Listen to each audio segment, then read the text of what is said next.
This guy says I have 20 minutes. Do you have patience? Yes.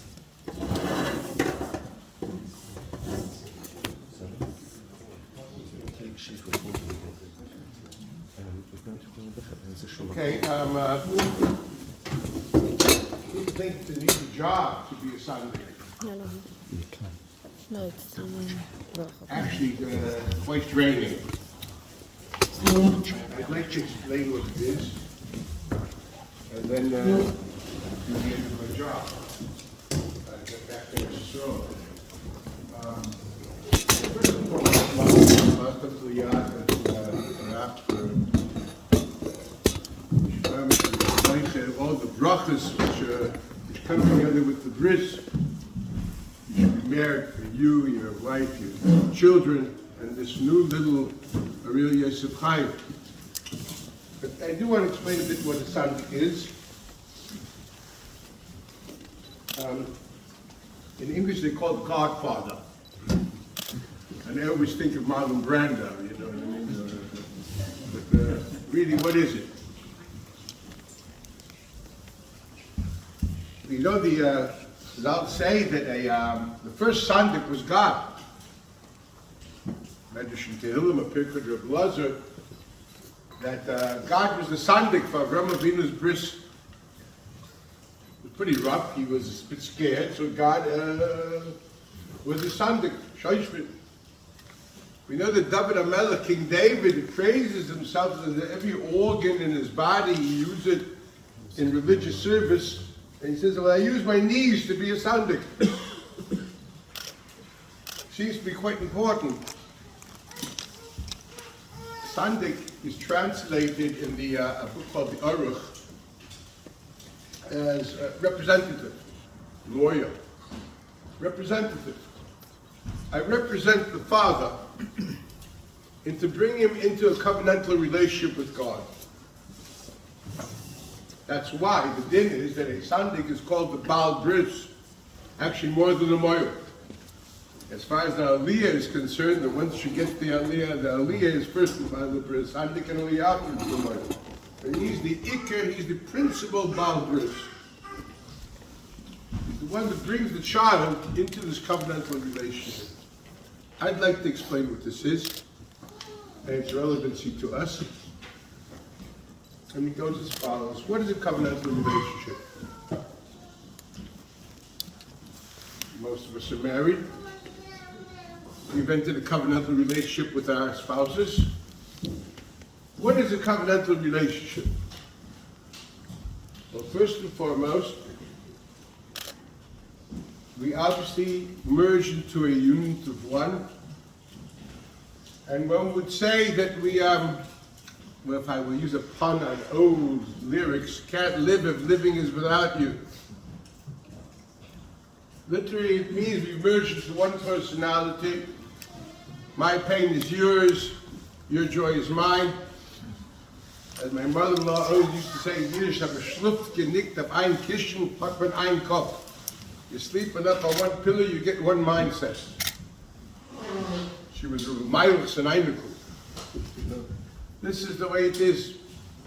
A covenantal relationship is one where our Weltanschauung is the same. It's what we see things as the same thing. Not only we do the right things, well, obviously when you first marry, you just do the right things, right?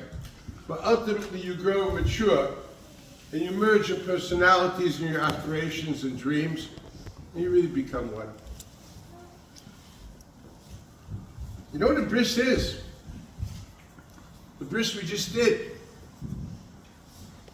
We took this young child, and we said, "Little boy, you have different organs. And each organ is a vehicle, a vessel of representing who you are. Your right hand, you'll be a great writer, extensive tool of expression. Your left hand is usually auxiliary, when you box. Okay? Your feet are there for stature, for mobility. And your reproductive organ also has a purpose. It's the most profoundest expression of self, creating the future, bringing the past through the present into the future. It's called creation of generations, the flow of history. That's the purpose of that organ. And we put a sign on that organ and we say, this is its purpose. Its agenda lies only in the agenda of the merged unity between me and God. And what he planned this to be is what it's going to be. That's a pretty rough idea, but it's the truth. Circumcision is not just snipping away a bit of foreskin. It's saying, Ana avted the we are slaves. Not just servants. Servants is a nice, soft word. We are slaves, we're kunta kinte of God. Which means to say, we are nothing but expressions of his will, for our will is his and his is ours. And we took that organ and we say, it's the master's for the master's purpose. And that is the bris that you just did. Bring your child into that of saying, you know, it's not just you're going to do mitzvahs. It's not just you're going to put on tefillin and keep Shabbos and kosher, which are very nice and important. It's that your basic primal instincts are in sync with God's values. That part of you, which we all know can go in different directions, it's a basic instinct, which can be quite bestial, to an idea of I'm creating the future. I must say an anecdote, the story, my firstborn was born like 5.5 years after our marriage. Not that we didn't want children before. And I remember at the Shalom Zacher, the party you have on like Friday night, and one of my elder neighbors, it was a typical Yerushalayim, so it was a bit of a cut under my skin. I'm sitting there and he asked, well, what do you feel like now? I actually want to punch you in the face for the audacity of asking me this question. But I said, you know, I really shouldn't answer you, but I am. I'm going to tell you what I feel. Until now, I was Sir Laurence Olivier on the Barak stage doing Hamlet. Now this little thing in there, in the next room, has kicked me off the stage. And I am no more the actor, but I am something greater. I'm the producer.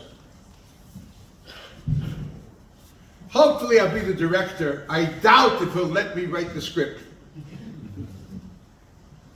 It is so great to be a producer, because you're producing the next chain of generations.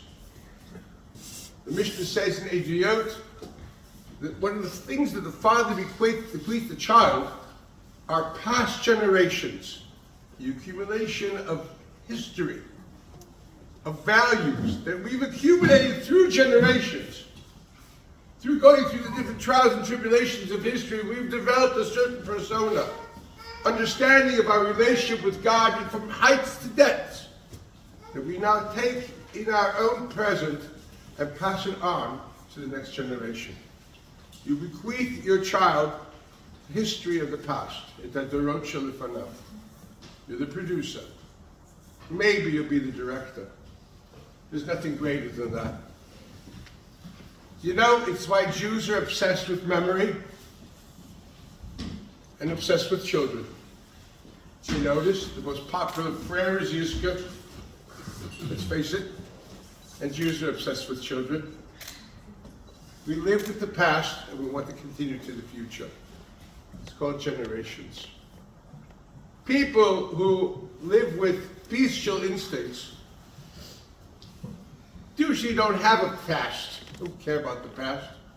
And their present is a sense of sensation and pleasure, which is a fleeting experience. and they hate children. They're not interested in children. A child is, oops, we made a mistake. The Egyptians, they drowned children in the Nile. And Yechizkel, the prophet, calls them animalistic people. Zirmas susim zirmosam, their seed is the seed of horses. They live in the present, have no past, and don't care about the future. So this bris, just understand what we're doing. We put a sign that we live with God's agenda. And God's agenda is the agenda of bringing the past through the present into the future. The Gemara says the redemption will only come not through years, but through doros. Golus, exile is through years. Jews worked in Egypt for 400 years, it says. Dor Revi Yavo Heina, but there's the fourth generation which will come. The perfection of humanity can only be with the accumulation of the total experiences of bringing the past through the present into the future, which is what generations is. So let's understand what we did here. This is a celebration of generations. This is a celebration of trying to perfect the human persona, to create a shleimus to the tzuras ha'adam, ultimately ending up with the majesty of redemption. You know, a Sandek, what's his job? Something frightening, it says in Zeruah, one of the great Rishonim, medieval scholars, and Rabbeinu Peretz, one of the Balei HaTosfos. He brings Eliyahu Hanavi to the Bris. And it depends on his meditation at the Bris and during the Bris and his preparation before. To what extent Eliyahu Hanavi will be here and was here. That's something somehow they don't mention too much. It's Rabbeinu Peretz and Rabbeinu Zeruah. It depends on the personality and the kavanas of the Sandek to what extent Eliyahu will sit on that kisei shel Eliyahu. What is the purpose of Eliyahu at the Bris? What is it that the Sandek does which brings Eliyahu to the Bris? Now Eliyahu is called the Malach HaBris. Medrash says Eliyahu is Pinchas. Pinchas is the zealot. When you saw the Jews going wayward and using their bodies for bestial, basic transient pleasures with the Moabite or Midianite daughters, he was Mekane Kinas Hashem and he put a stop to it. And the Kadosh Baruch Hu said, since you're Mekane Kinas Hashem, to make sure that we live lives of history and not of transient pleasures, I bless you that you will go to every bris and you will bless them. Because here is a place where we say we will live the flow of history for God's agenda. We are one with his agenda, and that is Shleimus Tzuras Ha'adam Geula. Bris. You know what the Sandek has to do? The Sandek, the Gemara says, that's the Gemara, it's also right to Rabbeinu Peretz, based on a Medrash in Tehillim, which is the Zohar and Lech Lecha. A Sandek's knees are like an altar. He has to create in his mind an image of an altar. It is what happens in his mind, his meditations, which really happens metaphysically. He must meditate that his knees are an altar, and specifically the inner altar found in the inner sanctum of the temple, not the altar which we burn animals on, but rather what's called the golden altar of incense, Toret. It is only with that meditation that those knees become a Mizbeach, and then the bris is defined as Ketoros.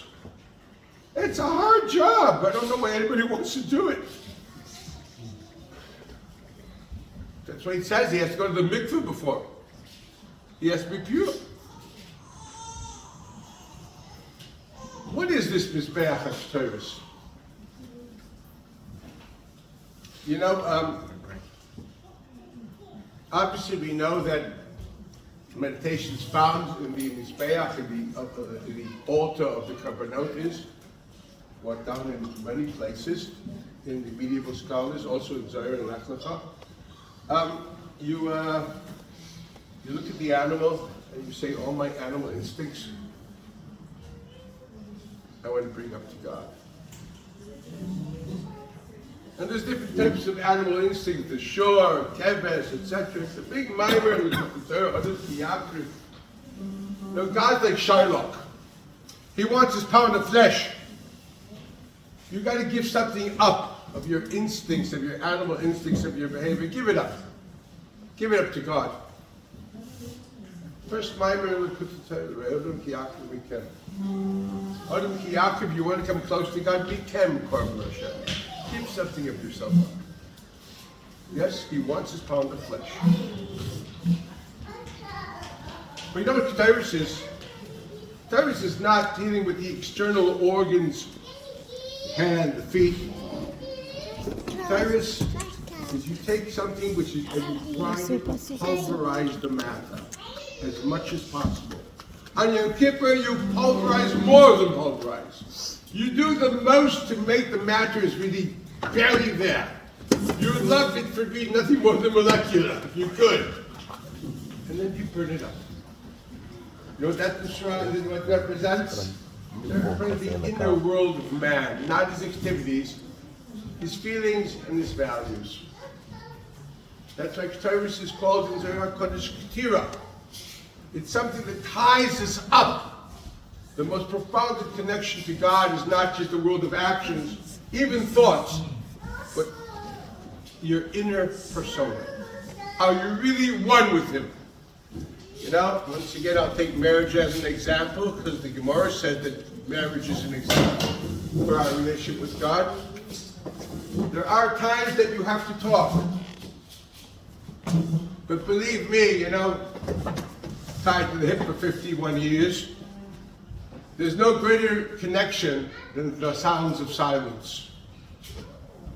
If you have to talk, it's already nebuch. Just being together should be enough.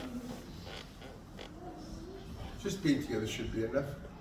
Ketores is that dimension. It's the inner sanctum. It's not found in the Azorah in public. The Mizbeach HaKtoros is found in the sanctum together with the Aron and the Shulchan. And there we tie ourselves up in our inner world. As I quote my mother, we sleep on one pillow. We become one. The Bris is to meditate that this child should take an unbelievable tool which could be totally self-centered and transform it into not just an action of God's agenda, but your whole inner self should be God's agenda. He should be tied up in the most deepest way with the Kadosh Baruch Hu. It's because of that, that's a hard job. Because you have to think about this, know about it, pray for it, meditate on it, and experience it in one way or the other. And a person which can't experience on his own will never understand what I mean. It's like teaching the colorblind colors. One who hasn't known these experiences will never be able to pray for it for you. That's why it's a very hard job to be a Sandek. A very hard job. And because of that, it says, you know, it's terrorist. It saves us from death.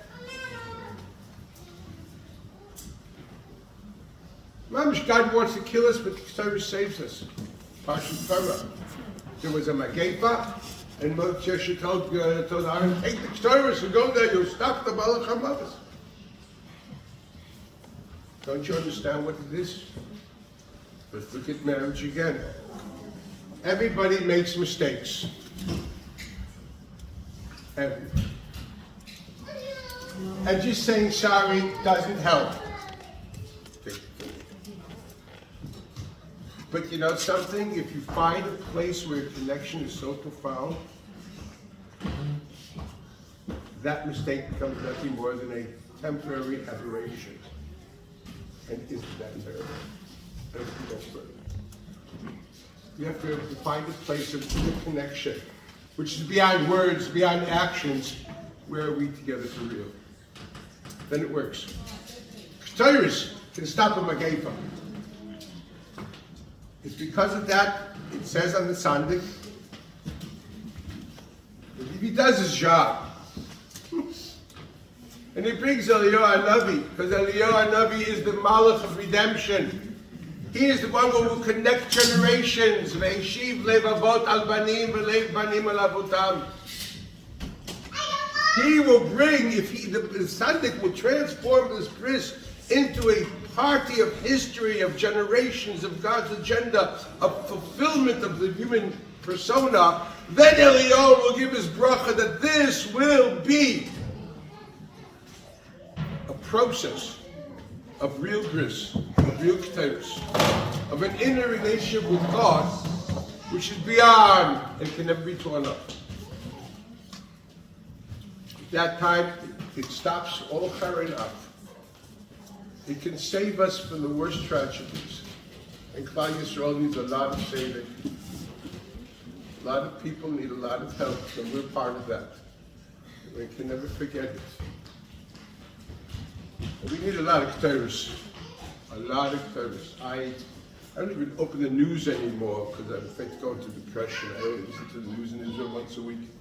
I teach in a Hesder yeshiva, and I have like 70 students on it in the front. 7 of them are actually Americans, which you believe it, volunteer. So many Ketores. And it says before, if we give ourselves and burn ourselves up for God, this is Ketores which will stop the Charon up. And the end of the pasuk is Barak Hashem Chelei, God will give you fortitude to that person which is mocking the Ketores. And what he does will be blessed. So I guess my job is to make this circumcision into Ketores. And ultimately, hopefully through that, the ultimate prayer of saying, God, we are with you, for real, and this child will be a real Ketores. And therefore, I think I have the right to bless, because Baruch Hashem Chelei, that means I have now the power. The Chel doesn't mean to become rich. There's a Gura says in Shulchan Aruch, no, I never saw someone that became rich. It doesn't mean rich in Gashmi, so forget it. It means rich in what you're really supposed to be doing. Baruch Hashem Chelei, that's what it means. It means Baruchness. That's why the minig is the Sandek is a bracha. I want to bless Ariel, Yosef, Chaim, brother and sister, Liat, Barak, and all of us. That we should be zoichet to be tied up in Ketores. We should find in our lives, in our relationships with God, with our families, with our spouses, with our children, a true Ketores Pnimis and Mizbeach HaPnimi of truth and oneness. To be emes, emes, God's signature is honesty, an honest relationship with ourselves, and ultimately bring the Heship Le'v'habis Abonim, Le'v'banim El Avoisam, bringing back, connecting history together of the past through the present into the future. Amen.